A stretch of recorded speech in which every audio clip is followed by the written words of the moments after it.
Alright, so in this video, I'm going to show you how you can use Google Forms to provide really great feedback for your students, even when they are not with you. So there's a really great feature that will allow you to support students if they get the incorrect answer. Maybe provide them with guiding questions to kind of support them in their thinking process. Or if they get the correct answer, possibly ask them challenging questions to keep that thinking process going instead of just stopping the learning. So, in order to do that, you're going to go to this gear button right here and you are going to press quizzes and select make this a quiz. Okay, so I made this a quiz. I am not going to use this as an actual quiz. I'm using this as an assignment, but by making this a quiz, it will allow me the option to provide that feedback that I was talking about. Now, this quiz options that you're looking at here, this is if I wanted to have a legit quiz assessment format where they are not able to search anything or have any tools or anything like that. So if I turned on lock mode, they would not have access to any other options on their computer. I also have the option to release grades, so they can get a grade immediately after submission, or you can wait for manual reuse. So if you have like short answer questions, that type of thing, you might want to choose that option.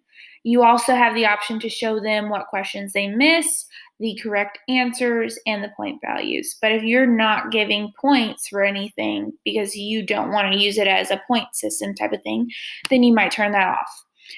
If you don't want them to see the correct answer because you want them to continue thinking, you might turn that off and just have them, work on the missed questions. That's really up to you. That's a choice you need to make. So after that, make sure you press save. And so if I go to my first one right here, I now see this option for answer key below. And right now it says 0 points, but I can make it whatever I want. If I wanted 4 points, whatever, that's fine. But I want 0 points.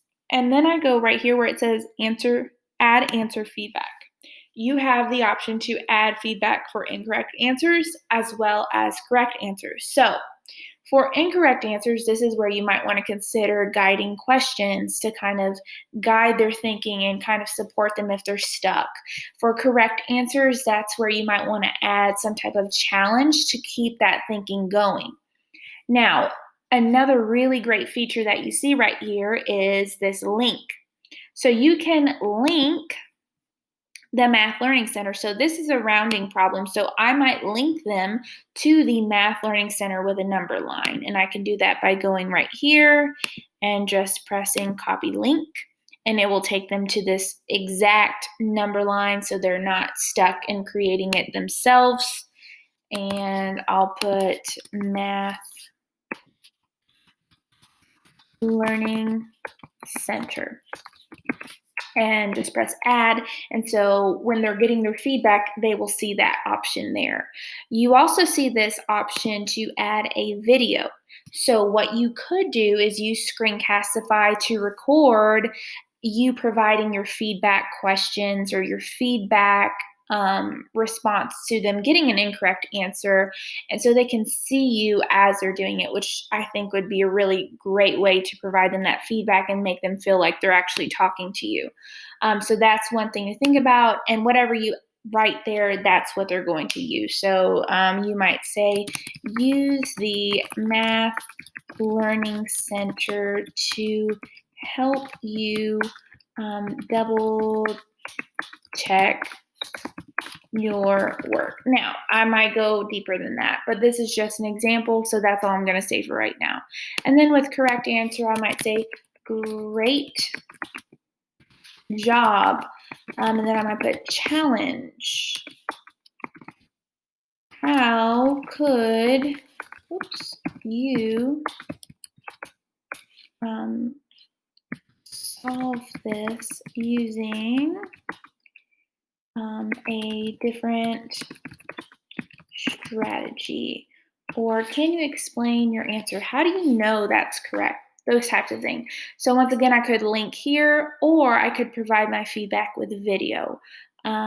Another option for incorrect answers is if they get it wrong, you could link them to a video lesson on how to do it correctly. But what I would really recommend is if you're picking videos, make sure they are meaningful. Don't just put a random video just to, that's fun. Make sure it makes sense to whatever you're asking them. Otherwise, they're just going to be watching a fun video. But yeah, make sure you press save and then that feedback will show up. If you decide you don't want to provide them any type of feedback, you can choose to delete that, and then you just keep going with that and you add feedback for each of them. But I feel like this is a super helpful feature, especially since we do not have access to be right next to our students at all times. And sometimes our kids can't get on Google Meets for whatever reason. So they can do this even without us. So if you need any more support with that, or you have any other suggestions on how to make that even better, please reach out and let me know.